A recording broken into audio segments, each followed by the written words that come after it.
আজ 22শে জুন রবিবার। সারাদিন আজ বাড়ির সবার সাথে কাটিয়ে সন্ধ্যাবেলাটা সোনা পাপাকে সাজুগুজু করাতে বসলাম, কারণ একটু পর আমরা যাব ওর মামার বাড়ি। তাই জামা কাপড় পরিয়ে একটু ক্রিম মাখিয়ে দিলাম। তারপর আমরা রেডি হয়ে তিনজন মিলে বেরিয়ে পড়লাম আমাদের বাড়ির উদ্দেশ্যে। এখানে এত বৃষ্টি হচ্ছে যে রাস্তায় জলও জমে গেছে। এখান থেকে মাত্র 10 মিনিট সময় লাগে আমাদের বাড়ি যেতে। যাই হোক, পৌঁছে গেলাম আমরা।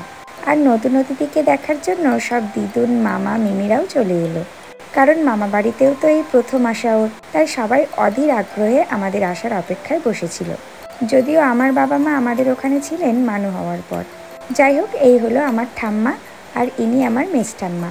এনারা শুধু মানুর বড় মা, আর বাকিরা সবাই দিদুন। আর এই ছোট কচি কাচাগুলো সব ওর মামা মাসির দল। যদিও মামার সংখ্যাটাই বেশি ওর। এই যে এদিকে আমার ভাইও চলে এসেছে বাজার থেকে।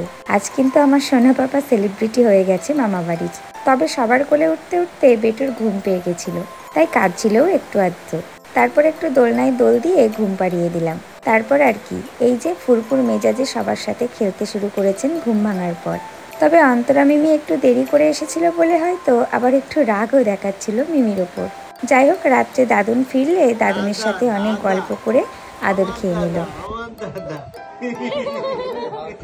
এভাবেই মামা বাড়ির সবার স্নেহ ভালোবাসার মধ্যে দিয়ে সন্ধ্যাটা কাটিয়ে ফিরে এলাম আমরা।